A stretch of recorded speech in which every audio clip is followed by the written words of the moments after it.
Alarm clocks, calendars, schedules, reminders, due dates. We spend a lot of energy trying to tame and even beat time. But in the beginning, time wasn't a stressor. It was a gift. And we weren't time's servants. We were time's stewards. Hi, I'm Alicia Britt Chole.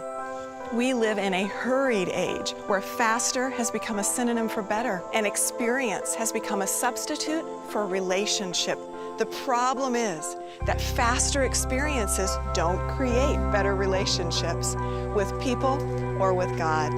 For over 30 years, I've been providing intentional mentoring to learners and leaders around the globe, and we're all facing a similar challenge. We need to rediscover the sacredness of slow.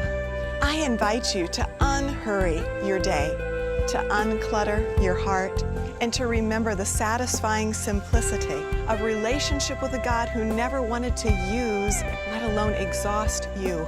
He has always wanted to love you. Welcome to my home. Somehow, by some means, you woke up this morning. Maybe the scent of freshly ground coffee summoned a smile on your face, or warm sunlight gently invited you to experience a new day, or maybe not. Maybe you jumped with a jolt from asleep to awake through a dog barking outside, or my least favorite of all options, an actual alarm clock that you yourself set on purpose. By whatever method or madness, you are now awake. And I would like for you to reach back to the moment this morning when you first saw numbers on the clock and answer two questions. First, how did you feel about time when you woke up this morning? As you glanced at the clock, did you think, time, my faithful friend, or time, my thieving foe? Overall, do you tend to view time as a companion or a competitor? And number two, how do you think God felt about time when you woke up this morning? Was God standing there bedside with a stopwatch clenched in a tight fist, clicking it as soon as your eyes open and shouting, "On your mark, get set, go"? Or maybe you imagine him tapping his foot, rolling his eyes, and saying through sarcastic, disappointed lips, "Oh, look, Gabriel, look who decided to finally join the land of the living." The writer of Psalm 121 had a much more accurate portrait of God. In Psalm 121, 3-5, "He who watches over you will not slumber. Indeed, he who watches over Israel will neither slumber nor sleep. The Lord watches over you. The Lord is your shade at your right hand." When you woke up this morning, God's eyes were resting on you. Our current focus is developing a biblical view of time and space. Two truths in particular can help us realign our thoughts about time with God's thoughts about time. Truth number one, time is pre-fall. Consider the following scriptures. In Genesis 1, 3-5, God said, "Let there be light," and there was light. God saw that the light was good, and he separated the light from the darkness. He called the light day, and the darkness he called night. And there was evening, and there was morning, the first day. In the beginning, God marked his creation by evenings and mornings. Time celebrated the birth of life. And then in Genesis 2, 2-3, by the seventh day, God had finished the work he had been doing. So on the seventh day, he rested from all his work, and God blessed the seventh day and made it holy. In the beginning, God set aside 1/7 of the week as a Sabbath. Time announced God's rhythm of rest. Time has always been a good part of God's creation. Truth number two, time is a servant of sovereignty. A verse often quoted, even by souls who think that God had little to do with the writing of the Bible, is from Solomon's writing in Ecclesiastes 3:1. Listen to this verse from 3 different translations. From the NIV, "There is a time for everything and a season for every activity under the heavens." From the Message, "There's an opportune time to do things, a right time for everything on the earth." And the King James, "To everything there is a season, and a time to every purpose under the heaven." Solomon did not view time as a countdown to doom. As a man endowed with divine wisdom, Solomon saw time not as a captive of chaos, but as a servant of sovereignty. So how do you see time, really? Is time on your side or something to be beaten? Do others often hear you say, "Take your time," or "Hurry up"? Are you at peace with the clock, or do you feel that it's mocking you? Would others say you're good with time management, or that no matter how much you get done, you still feel stressed and behind? Would you say that you live at a healthy pace, or that you always seem to be rushing? Time is not against you. Time is for you. Two pilot friends gave me some language that helped me begin to view time and shape space in a new way. The first was a neighbor named Tad. He said, "You know that the ocean has currents? Well, so does air. An airplane in the sky is sort of like a submarine in the water. Sometimes the current is fast or slow, smooth or choppy." Another dear pilot friend of mine added, "Airstreams don't just go straight. There are dips and valleys, and airflow is chartable. For example," Eric offered, "in winter, the jet stream migrates south, and you can expect it'll take longer to fly west than the same route east."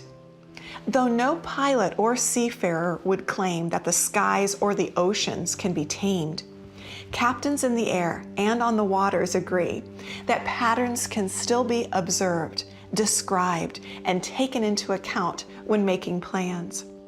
The same can be said of time. While it's true that time cannot be tamed, it does have patterns that can be observed, rhythms that can be described, and flow that can be accounted for. If we pay attention to these patterns, they can help us wisely shape the space of our lives. Sometimes I laugh at myself because I keep being surprised by things that have regular patterns. For example, maybe you're especially happy in the fall, filled with energy, because there's something about the changing seasons that inspires you. Take that pattern into account. The fall might be a great time for you to start that class, tackle the garage, or run a marathon. Or maybe you always have a dip each year, but have never realized that it was always in February, that it might be associated with a hard memory, like the loss of a loved one, a difficult recovery, or a really rough job transition. The clock and the seasons aren't against you. Befriending them and paying attention to the patterns in your days, months, and years can help you transition from living in a state of continual surprise when patterns repeat themselves to living in anticipation of familiar rhythms, at peace with God's pace, as a good steward of His gift called time.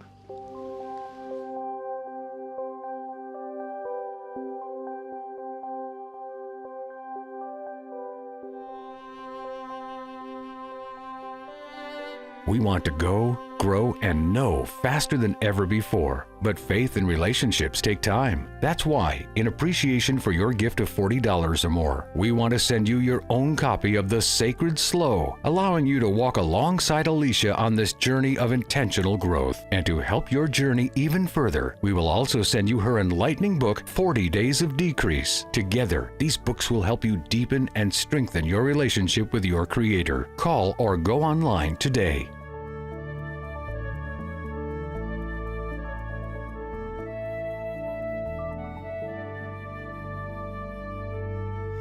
I'd like you to think with me about a concept called margin.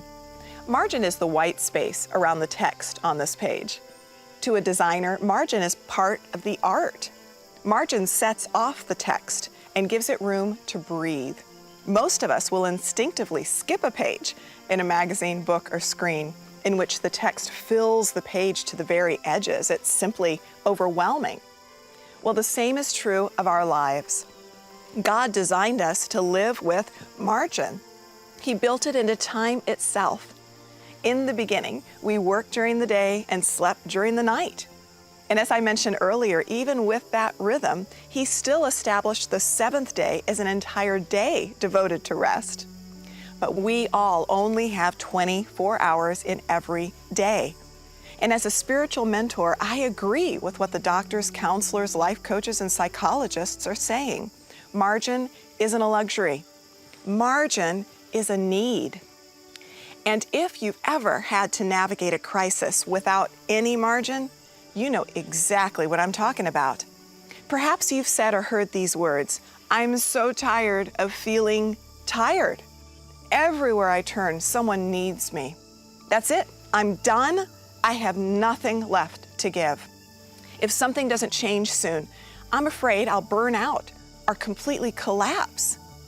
When uttered sincerely, such phrases may be indicators of exhaustion. They certainly were for me early on in our marriage.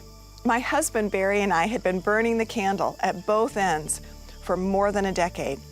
As campus ministers, we stayed up late, ate irregularly, exercised infrequently, always said yes, and never thought about it because we were genuinely thrilled to partner with Jesus in his love for the world.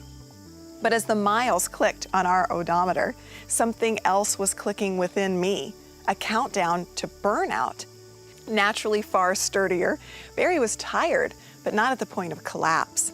When he heard me crying in the kitchen one day, he came running in to find his wife gripping the counter and unable to speak through her tears.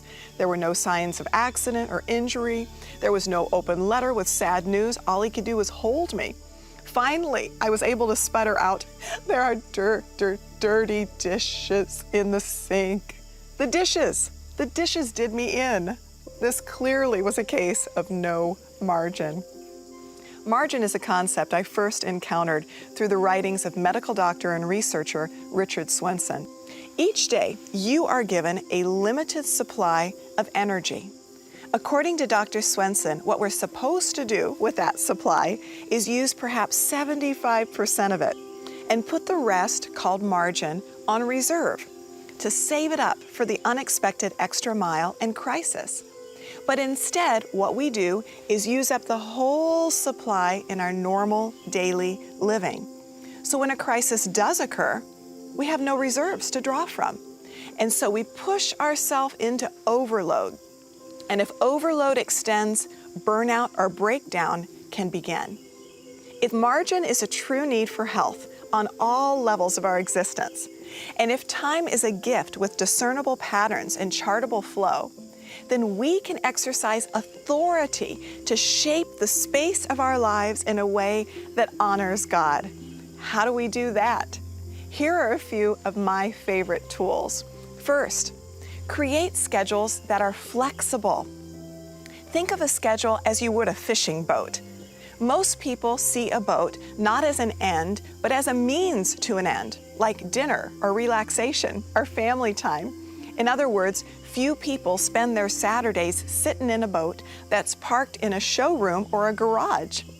Boats are valuable in direct proportion to their ability to facilitate a journey. Likewise, schedule isn't an end in and of itself. It's a means that assists you in your journey through life. A good schedule serves you as opposed to making a servant out of you. Rigid schedules are self-defeating. Impossible schedules doom us to failure before the week even begins. Create a flexible schedule that has enough room for you and the people around you to be human, which leads me to a second tool. Beware of the Superman time syndrome. Perhaps Superman can fly to the store and be back in 15 minutes, but Clark Kent needs an hour. Superman time syndrome is a somewhat humorous margin saboteur that entertained my husband and me early on in our marriage. Barry, a servant-hearted optimist, would say, "We need milk. I'll be back in 15 minutes. And I, an accuracy-obsessed realist, would reply, "Babe, how is that humanly possible, given that the grocery store is 8 miles away?" He would smile, laugh, and then with a wink say, "You're right, I'll be back in 10 minutes. Another manifestation of Superman time syndrome is estimating with utopian factors. Well, I could have mailed that package in 20 minutes if the lights had all been green and there hadn't been a crazy line and the insanely slow person in front of me had just stayed home. and the post office computer system wasn't as old as Moses. It's one thing for us to make rough estimates, but it's quite another thing to be in the habit of, shall we just say it, lying about how much time tasks will require. How long do you guess a certain responsibility might take? If you lean pessimist or realist, still multiply that guess by 2. But if you're a flaming optimist, do yourself a favor and multiply that guess by 3. Beware of Superman time syndrome. Another tool that helps me create margin is being willing to pay the price of disappointment. Someone, somewhere, is going to be disappointed about something no matter what we do. And some souls who are disappointed with our no would also have found a way to be disappointed with our yes. Early on in ministry, I began to realize that sometimes my yes wasn't a reflection of God's yes. It was an attempt to prove to someone that I believed in them, that I was on their team, that they could count on me. Those kind of yeses can sour pretty quickly, can't they? Though it's still hard, it's a lot less messy to say no and disappoint someone on the front end than to say yes and disappoint someone on the back end. Another tool I call upon to create and guard margin in my life is abandoning the nth degree. What do I mean by that? When your report would have been completed hours ago, apart from your somewhat obsessive search for just the right font, when guests are about to visit and you find yourself using an old toothbrush to clean a part of your bathroom that no one has seen since the home was constructed, when you're asked to bring something to the office party, and instead of running by the store, you spend 6 hours creating something unique, when you agonize over emails, evaluating them from every angle before pressing send, you could be in bondage to the nth degree. As we honor time as a God gift, as we shape space with humility and authority, and as we live with margin, stress loses its power to silence and strangle our love.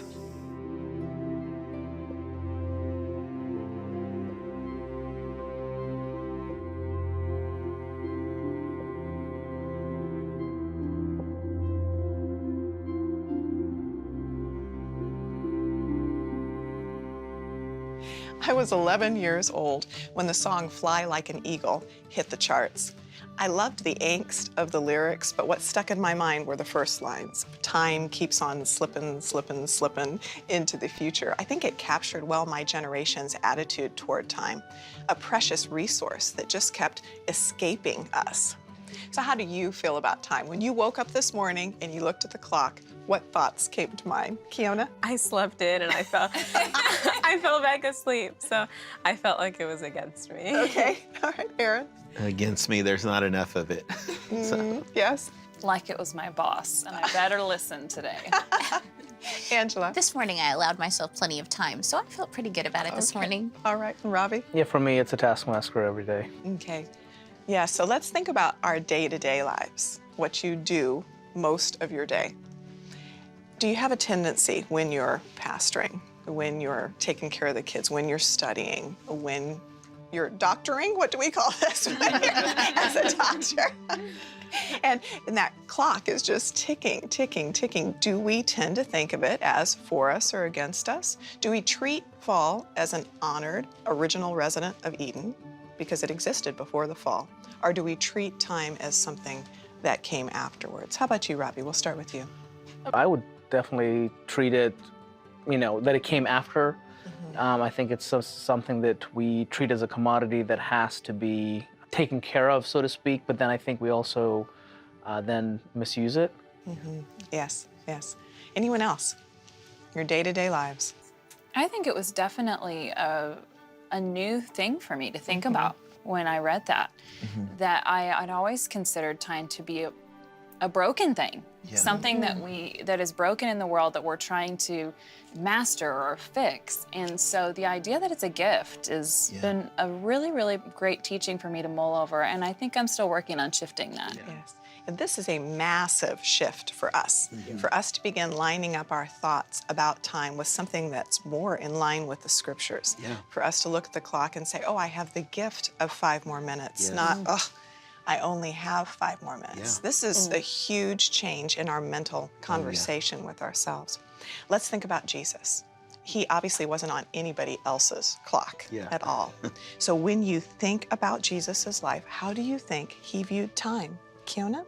I think he thought of time as his companion, as like something that worked with him. Wow, that's a beautiful picture. Let's recall Dr. Swenson's illustration. He's the one who spoke about how God gives us this quantity of energy each day, but that wisdom calls us not to spend all of it, to maybe use about this much and save the rest, put it on reserve for the unexpected and the crisis. What was your response when you were reading about Dr. Swenson's illustration? What were your thoughts? Aaron? For me, I think it was a new concept. I look at time and find out how can I shove everything possible into this, and don't really look at, hey, I need to reserve some for margin. And so it was really good to read that and think through my life and say, how am I doing that, creating that margin there for the unexpected? Yep. Yes. Sarah? I thought, how has no one said this before? Because it makes sense. We think of that with our finances. Yeah. We think of that in multiple other areas of our lives. I thought even a piece of notebook paper, I thought you always have space. Why would I not think of leaving space in my life? We just need space. Sometimes it's not that I have to fill it all. It can be empty, and that can be a good thing. So this has been a very, very revolutionary teaching for me. Yes, it was life-giving for me. Yeah. I'd like to think professionally, as a pastor, Yes. as a doctor. You guys are both in roles that you obviously have servant hearts. How do you know the difference when you're going the extra mile or when you're inching toward burnout? And I know that that's going to be a different answer for every person, but I'd love for us to learn from your perspective. How do you know the difference, Aaron, between just going the extra mile? There's times like that. Yeah. But, oh, I'm heading towards something unhealthy. I think for me, there are certain priorities I've set in my life. And when I look at going the extra mile, I think it doesn't violate those priorities. It may stretch them a little bit, but it doesn't violate them. When I'm edging on burnout, I know that I'm violating some of those important things that God has said in my life, that God and I have talked about. And so I use that as an evaluator. Am I giving up or violating some of those priorities in doing this, taking on this extra task? Yeah. Good, very good thoughts. Robbie? I think for me, it kind of comes down to what's my motive? You know, am I serving somebody? You know, if I'm doing it because I have to take an extra mile because I'm serving somebody, even though I'm exhausted, I've always felt that I'm refreshed.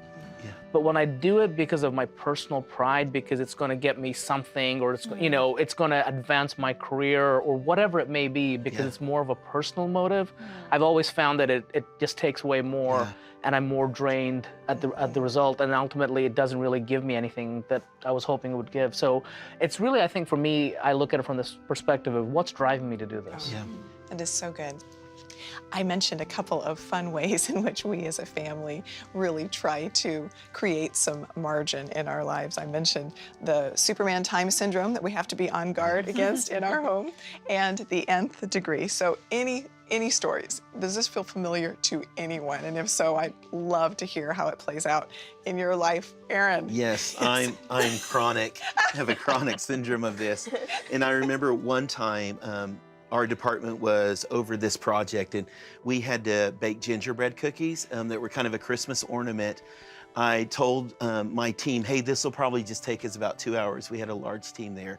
And my team FaceTiming, they're covered in flour, there's sugar everywhere, bowls everywhere. And they said, hey, it's been 8 hours and we only got 200 done, and we had to make thousands. And I realized in that moment, I vastly underestimated the time that it would take. I thought we can knock this out quick. So yes, I always do that. Yes. Time is a gift, so may we invest it well. Let's pray. God, we thank you for how you have designed the days. You built space into them. Help us to honor your design.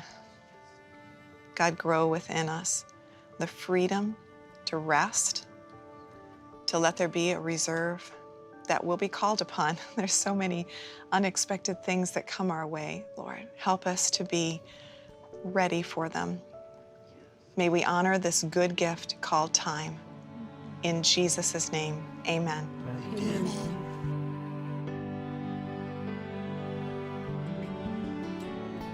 This book is the fruit of over 30 years of providing personal mentoring to leaders and learners around the globe.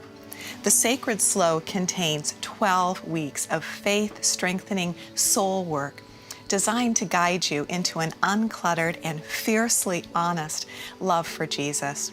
A satisfying and sustainable relationship with God is attainable. It's just not accidental.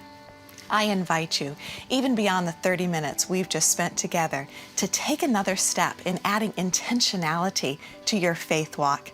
If you have a longing to keep growing, I'd love to send you a copy for your support of the many ministries of TBN. This is what the Sacred Slow is all about: cultivating a living, growing, fiercely honest love for God. Intimacy with God isn't reserved for certain personalities and positions. This way is open to all. So this week, may your roots grow deeply into God's Word, and may your faith be encouraged as you remember in every moment that God is already and always with you. May you live well in the Sacred Slow. I'll see you next time. We all long for a deeper relationship with God and with those around us. But too often we just don't know how to get there. In Dr. Alicia Britt Chole's book, The Sacred Slow, you'll discover how to quiet the noise, slow down, and experience an authentic relationship with your Creator. Through the step-by-step mentoring found on the pages of this book, you'll go on a journey of intentional spiritual growth and encounter a God who simply wants to love you. So to thank you for your gift of $40 or more in support of the worldwide outreaches of TBN, we'll send you your very own copy of Sacred Slow, along with another favorite from her inspiring collection, 40 Days of Decrease. Get both of these books to read and share with others. Discover The Sacred Slow. Go online or call today.